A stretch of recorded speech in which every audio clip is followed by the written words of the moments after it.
Tere! Oleme siis varasemalt vaadanud sellist olukorda, kus meil siis ühtlane tasalaine satub kahe keskkonna piirile ja olen vaadanud sellist erijuhtu veel täpsemalt, kus ta satub selle kahe keskkonna piirile siis selle pinnaga risti-siis liikudes ja leidsime siis sellisel juhul osa lainest üldjuhul peegeldub tagasi, osa kandub teise keskkonda, arvutasime välja peegeldustegurid ja edasi või ülekandetegurid. Nüüd praktikas tuleb ette selliseid olukordi, kus neid keskkondi on rohkem kui kaks. Ehk siis sellise väikse skeemi teha. Oletame, et meil on siin siis esimese ja teise keskkonna piirid. Siin on keskkond number 1, siin on keskkond number 2. See on siis see olukord, mida ma olen varasemalt vaadanud. No nüüd kujutame ette, et mõne aja pärast algab meile hoopis tükis kolmas keskkond.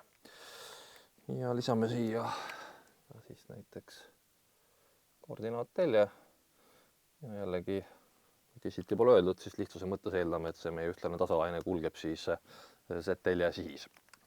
Ja näeme, et jällegi nende kahe keskkonna või täpsemalt nende kolme keskkonna omavahelised eralduspiirid on meil kenasti siis risti selle laine levimissuunaga. Ehk siis hetkel vaatame jälle sellist olukorda, kus meil siis laine jõuab keskkondade piirile nende piiripindadega siis risti siis kulgedes.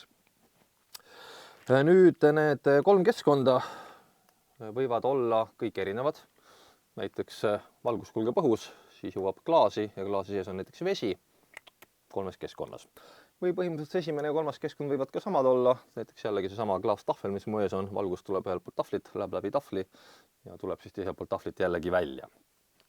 Ilmselgelt me teame, et iga keskkonna piiri peal juhul, kui nende keskkondade lainetakistused just võrdsed ei ole, toimub siis peegeldumine, ehk siis see laine, mis tuleb esimesest keskkonnast, osa sellest peegeldub tagasi, osa jõuab teise keskkonda.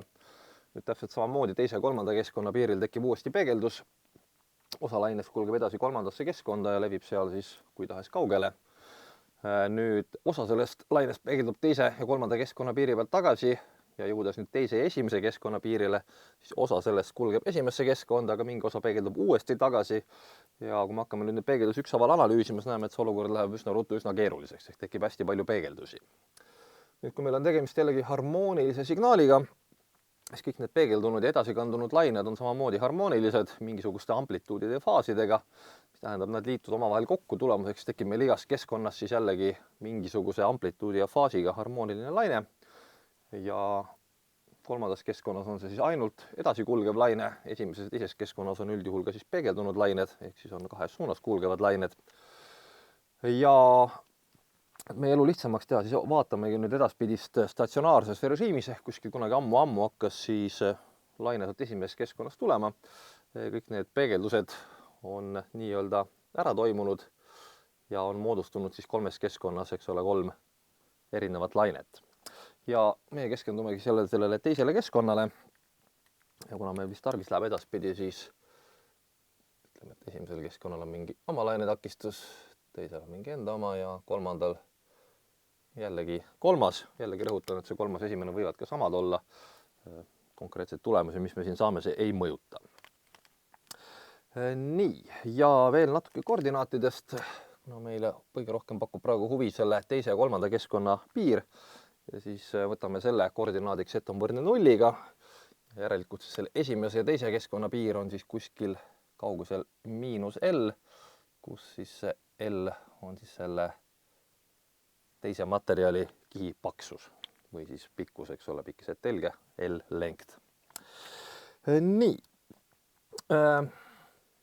Põhimõtteliselt see, mida me nüüd edaspidi või siin käesolevas videos vaatame, ei sõltu väga sellest, millised on kolmas esimene keskkond, kas nad on kaovabad või kadudeta. Et ma jällegi veel kord lihtsamaks teha, siis me eeldame esialgu, et see teine keskkond on kaovaba, ehk laine sellest kulgeb, aga ei sumbu.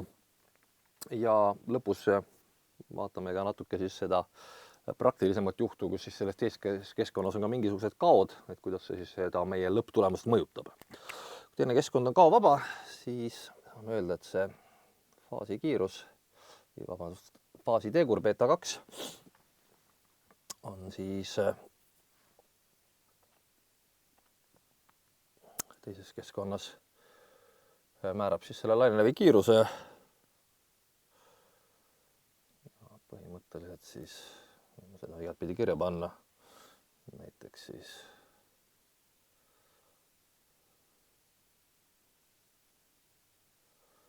ehk sõltub ilmselgelt siis sisekeskkonna parameetritest, milline on tema dielektriline magneetiline läbitavus ja sõltub siis sellest, millise sagedusega parasjagu see langev laine on. Ja teises keskkonnas siis elektrivälja tugevus faasor kujul oleks siis järgmine. Põhimõtteliselt võib sellel väljal olla suvaline polarisatsioon. Ilmselgelt on mõistlik analüüsida lihtsamat juhtu, kus meil on tegemist lineaarse polarisatsiooniga. Kui meid huvitab, siis kuidas see laine käitub näiteks elliptilise polarisatsiooniga korral, saame pärast siis kahte lineaarset polarisatsiooni analüüsida, need tulemused kokku liita. Ja loomulikult lineaarse polarisatsiooni kohal võib see elektrivälja võnki tasand olla milline iganes, ilmselt kõige mõnusam või mugavam on see, kui me valime selle lihtsalt ühe telesihilise. Seetõttu me eeldame, et tegemist on lineaarse polarisatsiooniga, millel on siis ainult X telesihiline komponent. Nii, nüüd alaindeks S vihjab sellega, et tegemist on faasorkujul avaldisega ja alaindeks 2 vihjab sellele, et meid huvitab just tegevus selles teises keskkonnas. Ehk vaatame, milline on elektrivälja tugevus siin teises keskkonnas. Ja tal on ilmselgelt 2 komponenti, on siis langev laine ja peegeldunud laine, mis on siis vastavalt elektrivälja X telesihilise komponendi amplituud kulgevas ehk siis langevas suunas. Ja kuna meil on tegemist K-vaba keskkonnaga,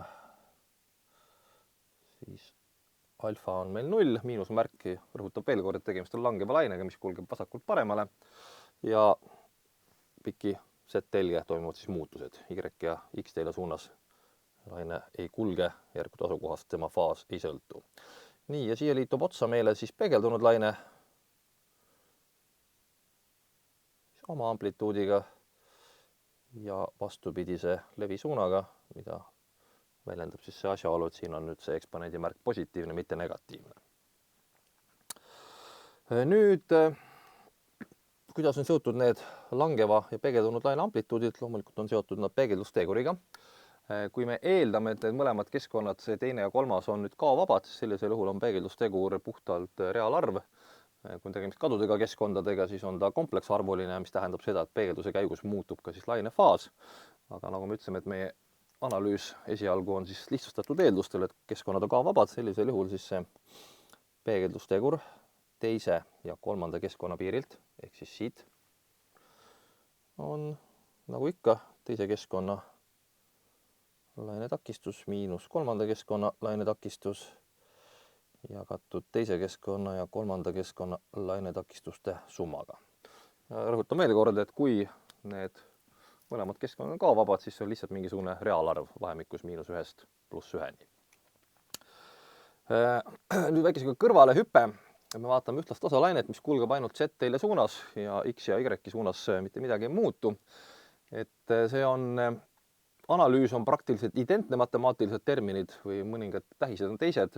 Sellise olukorra jaoks, kui meil oleks tegemist siis näiteks laine ülekandeliiniga või siis koaksiaalkaabliga, mille pikkus on L, millel on mingisugune karakteristlik impedants endal, mille ühes otsas on siis allikas mingisuguse teise karakteristliku impedantsiga ja teisel pool on siin mingisugune koormus kolmanda karakteristliku impedantsiga. Sellisel juhul on kogu matemaatika ja saadud ka tulemused kenasti kasutatavad. Tegelikult see kehtib ka koaksiaalkaabli kohta, lihtsalt kui lainetakistust asemel võtta siis tavalised takistused ja põhimõtteliselt kõik muu jääb samaks. Nii, see on siis peegeldustegur ja vot seesama meie peegeldunud laine amplituud on lihtsalt siis langeva laine amplituud korda peegeldustegur.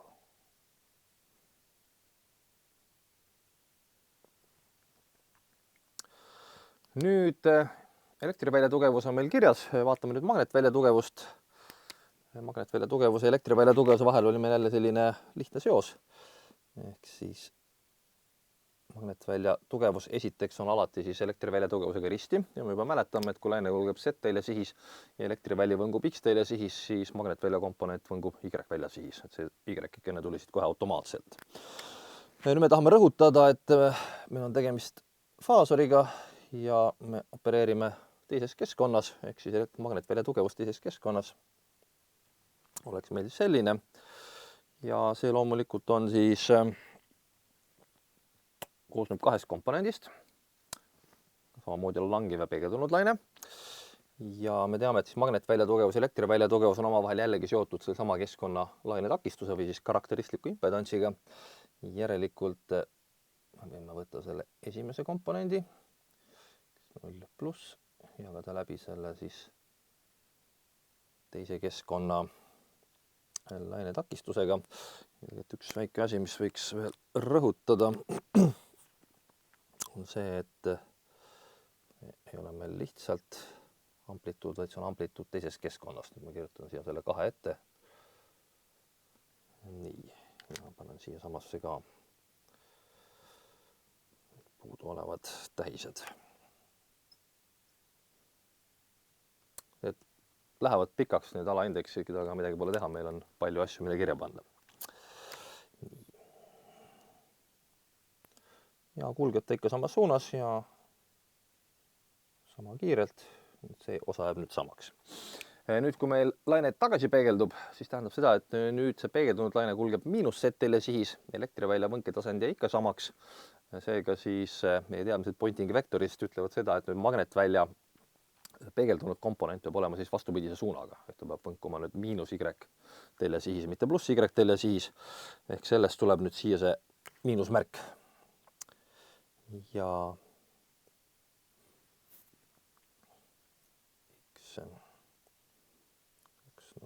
pluss, ehk see peegeldunud laine elektrivälja tugevuse väljendan juba siis langeva laine elektrivälja tugevuse ja peegeldusteguri kaudu. Miinusmärk tuleb siis sellest, et laine levimise suund muutus vastupidiseks ja laine kulgeb ikka teises keskkonnas. Järelikult on läbi jagatud ikkagi eta 2-ga. Nii, nüüd me teame elektrivälja tugevust ja teame magnetvälja tugevust ja nüüd me võtame kasutusele sellise uue termini. Tähistame seda ikkagi etaga, sest see on lainetakistus. Ja alaindeksiks paneme ka 2V, sõnast inglise keeles wave ehk laine. Ja see on nüüd asukohast sõltuv suurus, Z. Ehk üldiselt siiamaani me oleme tõesti õigustatult eeldanud, senikaua kuni keskkond ise on ühtlane, tema parameetrid ei muutu, siis senikaua ka tema lainetakistus, mis teatavasti siia välja kirjutada, oli keskkonna puhul siis võrdeline ruutjuurega tema magneetilise läbitavuse ja dielektrilise läbitavuse suhtest. Seda ka olukorras, kui need suurused iseenesest on komplekssed suurused, ehk siis lainetakistus võib tulla ka kompleksarvuline. Kui meil on tegemist jällegi kaovaba keskkonnaga, siis on ta reaalarvuline. Aga nagu näete, seni kuni need suurused ruumis ei muutu, siis peaks ka see lainetakistus olema konstantne. Ja nüüd tingituna sellest langevast ja peegeldunud lainest ja sellest, kus kohas nad siis siin teises keskkonnas vastavalt siis liituvad ja või üksteisest maha lahutuvad, selgub, et siis selle elektrivälja tugevuse ja magnetvälja tugevuse suhe hakkab siis asukohast muutuma, seda me rõhutamegi selle alaindeksiga Z. Ehk kui me liigume siin sees, siis lainetakistus erinevates punktides hakkab muutuma. Ja defineerime selle nagu ikka lainetakistuse, see on siis elektrivälja tugevus jagatud magnetvälja tugevusega. Ehk siis elektrivälja tugevus. X-i panime ette. Ja, nii, S2 jagatud siis H, Y, S2. Nii, ja nüüd hoiatan, et tulevad mõnda aega üsna sellised pikad murrud, aga lõpuks taandub enamus asju kenasti välja, nii et väga murelik ei pea olema. Lõpptulemused, mis me saame, võiksid olla jällegi enam-vähem inimlikud. Aga mis seal ikka? Paneme siis kirja. Elektrivälja tugevusavalis on meil siin, magnetvälja tugevusavalis on meil siin ja vaatame, milline see suhe välja näeb. X20 pluss, meil miinus IJ beta 2Z ja pluss X20 pluss korda peegeldustegur, täiastmel IJ beta 2Z. Nii, ja magnetvälja tugevus on omakorda siis veel murru kujul, kuigi me näeme, et tema mõlemal komponendil langeval kui peegeldunud lainel on üks ja sama kordaja, ehk siis see teise keskkonna lainetakistus. et me võime selle põhimõtteliselt tuua sulgud ette, ehk siis jääks siia murru peale, mis iganes üleval on ja mis iganes meil alla tuleb, läbi korrutatuna veel 1 jagatud epsilon 2-ga, mille me võiksime siis tuua tegelikult üles murrujoone peale. aga ma igaks juhuks kirjutan ta siiski korra pikemalt välja. Ma toon siis selle teise keskkonna lainetakistuse sulgud ette ja sulgudesse jääb meile nüüd siis jällegi EX20 pluss ja astmel miinus J beta 2Z ja nüüd tuleb mitte plussmärk, vaid miinusmärk X20 pluss peegeldustegur ja astmel J beta 2Z. Ehk siis näeme, et see funktsioon, mis me saime, on seti funktsioon, nagu meil siis sulgudes kirjas on. Ja ta näeb selline üsna ebameeldiv välja arvutamise jaoks. Me peame siin komplekseksponente 4 tükki arvutama, neid liitma ja lahutama ja korrutama ja jagama. Vaatame, et äkki annab seda valemit kuidagi natuke lihtsamaks teha. Üks asi, mida me kohe saame teha, on, eks ole, tuua siit nimetajas selle 1 jagatud eta 2 pöördväärtuse lihtsalt murru ette.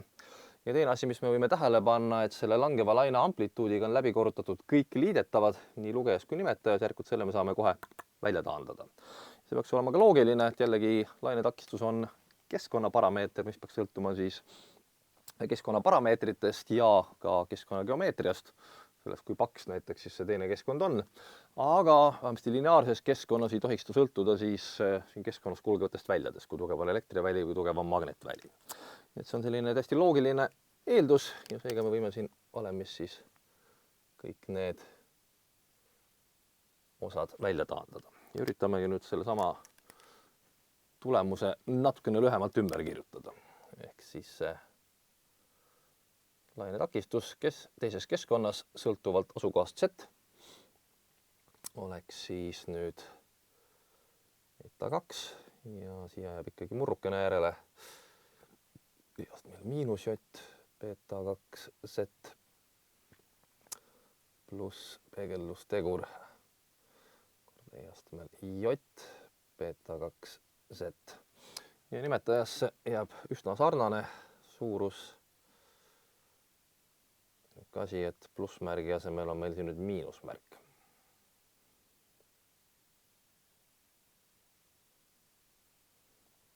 Nii, ja mõõtühikuks on siin loomulikult siis oom. Nüüd võtame appi natukene matemaatikat ja teeme selle valemi veel lihtsamaks. Nüüd esimene abivalem on meil siin kenasti kirjas. Me oleme meelde tuletanud, kuidas on defineeritud siis peegeldustegur, juhul kui siis laine langeb risti peegelduspinnaga või jällegi sama valem kehtib ka siis, kui meil on tegemist näiteks koaksiaalkaabliga, mille taha on ühendatud mingi koormus. Sellisel juhul on siis eta 2 asemel koaksiaalkaabli karakteristlik impedants ehk lainetakistus ja eta 3 asemel on siis koormuse impedants. Nüüd teine väga kasulik valem on meil siis Euleri valem või Euleri identiteet, mis ütleb, et E-astmel Jx ei ole mitte midagi muud kui koosinus X pluss J siinus X.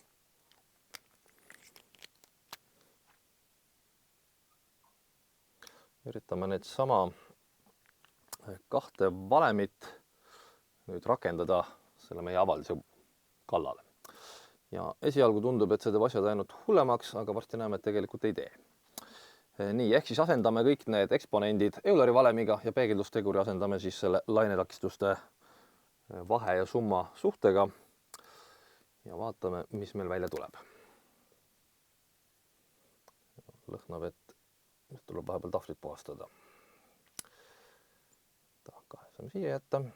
Ja nüüd E-astmel miinus J ja nüüd beta 2Z ei ole mitte midagi muud kui siis täpsemini miinus beta 2Z on meie X. Kuna koosinus on paarisfunktsioon, siis koosinus miinus beta 2Z on sama, mis koosinus beta 2Z ja siinus on paaritu funktsioon, eks sellisel juhul siis see miinusmärk kolib meil siia ette.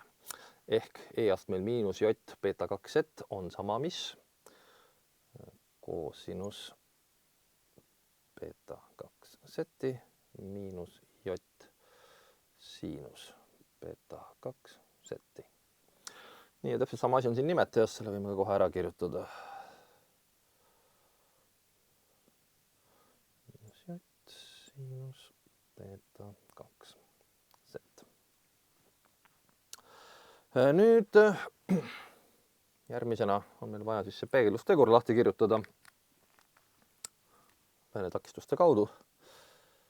Eta 2 miinus eta 3 jagatud eta 2 pluss eta 3. Ja nüüd on meil vaja kandilisi sulge. Siin me saame Euleri valemit otse rakendada. Ehk järele siis koosinus beta 2 Z pluss J siinus beta 2 Z. Ja sulud kinni. Ja alla nimetajasse tuleb peaaegu sama asi, ainuks erinevusega, et miinusmärgiga. Ja kui nüüd seda hirmsat pikka avaldist vaadata, siis ei tundu see just eriti lihtsustamise moodi, vaid pigem pikemaks kirjutamise moodi. Aga kõik, kes on põhikoolis nautinud võrrandite lihtsustamist, peaksid siin natukene äratundmisrõõmu tundma. Kui vaadata, siis on väga palju sarnaseid tegureid ja osad nendest on plussidega, osad nendest on miinustega, mis tavaliselt vihjab selle järgi, et asjad kipuvad paari kaupa kuskilt välja taanduma. Nii, mis oleks nüüd järgmine mõistlik samm?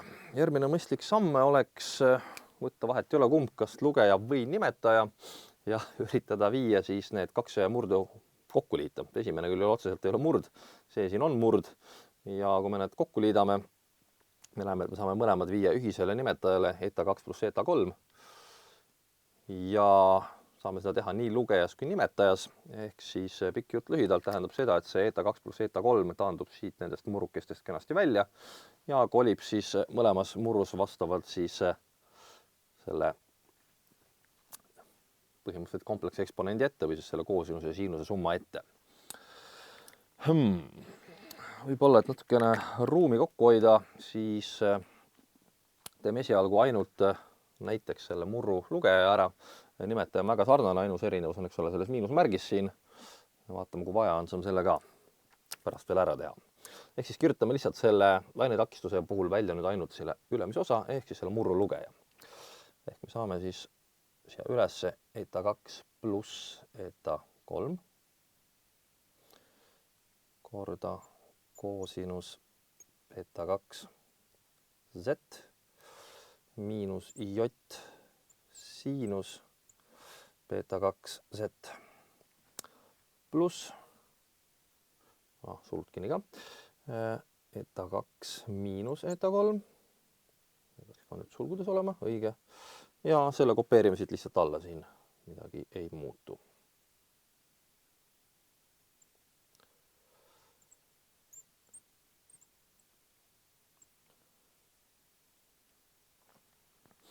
Nii, ja kui me nüüd mõlemad sulud lahti teeme, siin on meil 2 liidetavat, siin on 2 liidetavat, siin on 2 liidetavat ja siin on 2 liidetavat, kui me lahti korrutame, siis me saame suisa 8 väärtust. Aga ma arvan, et mis meil üle jääb, kirjutame need välja. Ilmselgelt on loota, et siin hakkavad asjad välja taanduma. Ehk me saame siis eta 2 korda koosinus beta 2 Z miinus J eta 2 siinus beta 2 Z pluss eta 3 koosinus beta 2 Z miinus J eta 3 siinus beta 2 Z. See on nüüd siis esimene korrutis lahti kirjutatuna. Ja ma kirjutan selle teise korrutise poolmeelega teisele reale, esiteks seetõttu, et niikuinii mahuks mulle samale reale ja teiseks siis me saame võib-olla natuke lihtsamalt seda tulemust hakata taandama ja natuke ruumi teha, siis ma kustutan selle siit eest ära.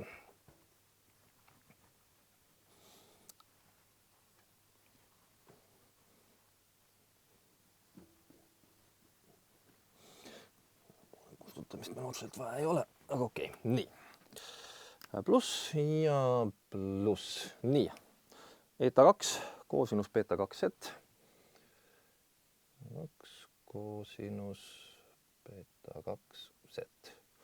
Esimene asi me kohe näeme, et seda sama tegurit on meil siin summas 2 korda. Ilmselt see kuskil ära ei kao, vaid kordub lihtsalt 2-ga läbi. Nüüd järgmisel on eta 2 pluss j siinus beta 2z. Pluss j eta 2 siinus beta 2z. Ja mida me oma suureks rõõmuks näeme, me näeme, et üks ja sama suurus, üleval on miinusmärgiga, siin all on plussmärgiga, ehk need 2 tükki taandavad teineteist vastastikku välja. Nüüd kolmandaks on miinus eta 3 koosinus beta 2z. Jällegi suur rõõm. Me näeme, et ka need järgmised 2 tegurit taandavad üksteist vastastikku välja. Ja viimasena on miinus eta 3 ja korda j siinus beta 2z. Näeme, et see jääb ka alles. J eta 3 siinus beta 2z. Ehk siis sellest 8 liidetavast, mis oli vaja kokku liita, ja meil järele lõpuks tegelikult ainult 2 tükki. Ehk selle murru nimetaja saab meil välja olema kujul 2 korda eta 2 koosinus beta 2z miinus 2 j eta 3 siinus beta 2z. Ja see oli kõigest ainult selle murru lugeja, kuna nimetaja on tegelikult kujult väga-väga sarnane, ainult ka vahet siin on miinusmärk. Me saame eeldada, et see tulemus on laias laastus sama, aga ilmselt see, mis välja taandub, ei ole päris sama, vaid taanduvad mingid muud paarid välja. Ehk see nimetaja on natukene erinev. Ja paneme selle lõpptulemuse siis kirja, mida me selliselt saame. Ja meil peaks olema piisavalt palju ruumi, et see siia nüüd üles kirjutada. Ehk siis lainetakistus teises keskkonnas, sõltuvalt asukohast Z, on arvutatav taolise vahva valemiga. Nüüd need samad kahed, mis tuli siia kordajateks ja tulevad kordajateks ka nimetajateks, et need kahed taanduvad kõik välja, seetõttu me need enam uuesti välja ei kirjuta. Eta 2 koosinus beta 2z ja miinus j eta 3 siinus beta 2z. Ja nimetajasse tuleb siis väga sarnane. Tuleb siis eta 3 koosinus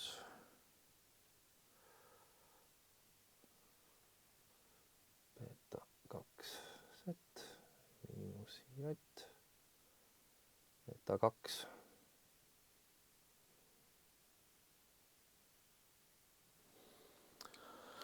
Ja seda võib siis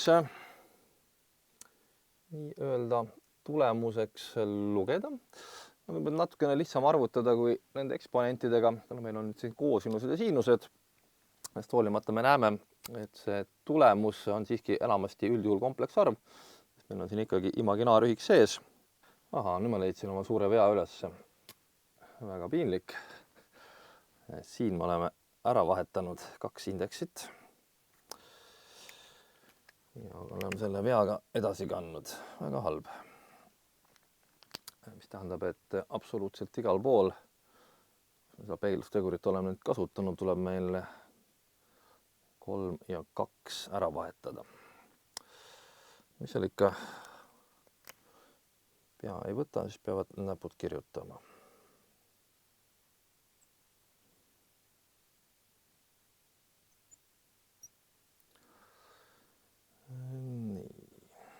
Tähendab ka seda, et siin lähevad 2 ja 3 vahetusse. 3, 2, 2, 3, 3, 3, 2, 2. Nii, ja siin ma vist juba vahetasin nad ära. Okei. No samamoodi siis ka siin.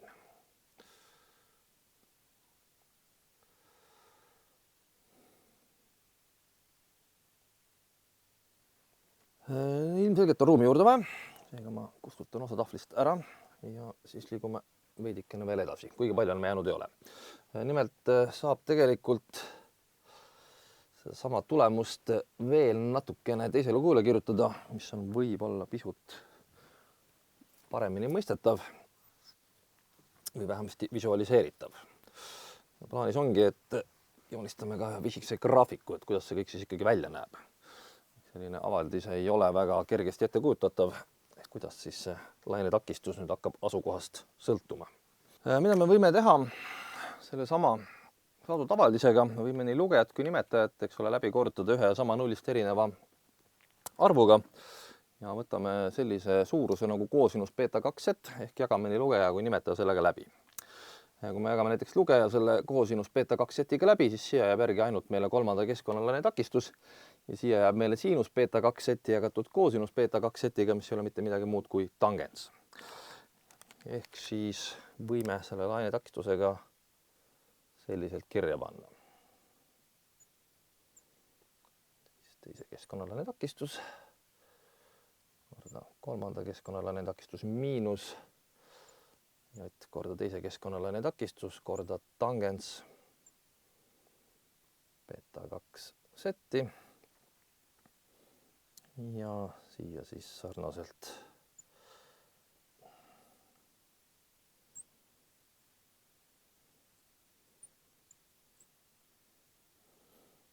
beta 3, ei ole 3, beta 2 on, meil on teine keskkond, nii. Me teame, et siinus koosinus kui tangens on perioodilised funktsioonid. Järelikult see vihjab, et see sama muutus peaks siin toimuma samamoodi perioodiliselt ja tangensi periood on ka teada, mis on siis pool täisringi. Ehk siis pikk jutt lühidalt tähendab seda, et mis iganes see impedantsi väärtus on, ta hakkab perioodiliselt muutuma ja selleks perioodiks on siis pool laine pikkus selles teises keskkonnas. Loenguslaididesse ma panin ka paar illustreerivat pilti, et kuidas see impedants siis võiks asukohast sõltuda, aga ma arvan, et ma saan siin ka teha sellise väikse skitseeritud joonise. Ehk olgu see meil siis Z-telg, see on meil siis 0 ja kuna me liigume vasakule, siis see argument Z on meil ka tegelikult negatiivne. Ja et see ei kehtiks seal mingi ühe konkreetse juhu jaoks, siis on ilmselt mõistlik siin seda asukohta anda siis mitte meetrites, vaid anda lainepikkustes. Sellisel juhul see üks ja sama graafik kirjeldab siis kõikide erinevate sagedustega laineid ühte samamoodi. Ehk siis see asukoht on normeeritud lainepikkuse järgi. Ja kuna see lainetakistus on kompleksne suurus, siis tal on reaalosa ja imaginaarosa või siis moodul ja faas ja ma joonistakski välja siis faasi ja mooduli. Siia me teeme mõned sellised märgid. See olgu siis -1 kahendik ehk siis -pool lainepikkust ehk poole lainepikkuse kaugusel siis sellest teise ja kolmanda keskkonna piirist ja see vastavalt oleks siis veerand lainepikkust. Eeldame jällegi, et mõlemad keskkonnad on kaovabad ehk siis selle täpse graafiku kuju hakkab sõltuma siis sellest, millised on nende kahe keskkonna lainetakistused, kas nad on kaovabad või mitte. Siis sellisel juhul meie faasigraafik võiks välja näha vaba käega joonistatuna umbes midagi sellist. Ja ta ei ole tegelikult ei siinus ega koosinus, aga umbes midagi taolist. Ja siit edasi hakkab see graafik ennast lihtsalt kordama. Rõhutan veel kord, et ta on perioodiline siis perioodiga pool lainepikkust. Ehk siis sellega me tähistame lainetakistuse faasi. Kui me nüüd lainetakistuse mooduli üritaksime joonistada, siis on samamoodi perioodiline, aga umbes taolise kujuga ja siit hakkab ta ennast uuesti kordama. Ja maksimumi asukoht on veidi nihkes, ehk siis see maksimaalne väärtus peaks olema täpselt selle veerand lainepikkuse kaugusel. Kusjuures ma saan siia kenasti ära märkida selle miinimumi ja maksimumi väärtused. See miinimumi väärtus on sama, mis kolmanda keskkonna lainetakistus, mis ongi täiesti loogiline, ehk kui me teeme selle teise keskkonna paksuseks ole nulliks, siis me saame lihtsalt esimese ja kolmanda piiri ja ilmselgelt siis siit vaadates on meil tegemist kolmanda keskkonna lainetakistusega ja me näeme, et see hakkab ennast kordama perioodiliselt iga poole lainepikkuse tagant. Ja siit on välja kohe selline kasulik teadmine, et kui selle teise keskkonna paksus on pool lainepikkust, siis me võime ta vahele panna, aga peegeldumise saame täpselt samasuguse, nagu oleks meil tegemist esimese ja kolmanda keskkonna piiriga, et see teise keskkonna mõju justkui kaoks vahelt ära. Ja siin see maksimumväärtus, mis tuleb meil veerand lainepikkuse kaugusel, on leitav sellise huvitava valemiga nagu teise keskkonna lainetakistus ruudus jagatud kolmanda keskkonna lainetakistusega. Ja me näeme, et sellisel juhul on meil veerand lainepikkuse tagant on meil faas 0, mis tähendab seda, et ka imaginaarosa on 0, ehk siis veerand lainepikkuse kaugusel tundub meile see peegeldustegur selline nagu siis täielikult kaovabast keskkonnast. Ehk siis sellel nähtusel põhineb ka selline sobituselement nagu siis veerandlaine trafo, kui see kunagi tulevikus jutuks tuleb. Ja põhimõtteliselt siis on võimalik selle teise keskkonna paksust valides siis saada selle esimese ja kolmanda keskkonna vahel soovi korral siis soovitud energiaülekanne. Ehk siis on üks põhimõtteline viis, kuidas saab teostada sellist asja siis nagu impedantside sobitamine. Jällegi rõhutan, see kõik kehtib ka siis, kui meil on siis selle keskkondade ja ühtlase tasalaine asemel on meil tegemist siis näiteks koaksiaalkaabli allika ja koormusega. Et see impedantside seos matemaatiliselt näeb jälle samasugune välja. Ja tulleski siis nüüd tagasi, see peegeldustegur nüüd selle esimese ja teise keskkonna piiril ei sõltu enam nüüd ainult esimese ja teise keskkonna lainetakistustest, vaid ta sõltub siis loomulikult esimese keskkonna lainetakistusest ja siis sellest samast lainetakistusest kohas Z on võrdne miinus L-iga.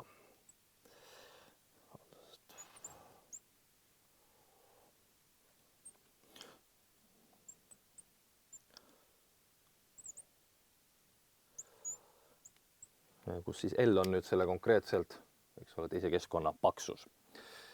Ja väga oluline rõhutada, et kaugusel miinus L-i, sest et eks ole, me oleme defineerinud nulli kui teise ja kolmanda keskkonna piiri ja esimese teise keskkonna piir on järelikult sellest kaugusel miinus L ehk L-i võrra vasakule.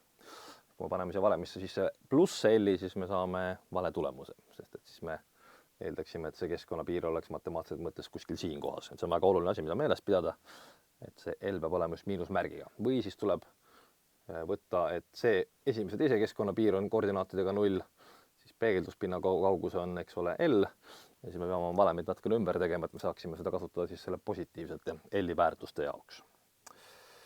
Ja viimane asi, mis võiks siis huvi pakkuda, on, et mis siis saab, kui see teine keskkond on meil nüüd kadudega. Ja selle kohta on ka valem olemas, me ei hakka seda tuletama, aga ma kirjutan selle lihtsalt välja. Ehk siis kadudega keskkonna puhul oleks meil peegeldustegur või täpsemini lainetakistus sõltuvalt asukohast. Ja valem on laias laastus üsna sarnane sellele, mis me juba siin saime. Siit on jälle 2 jalutama läinud. Eta 2 korda.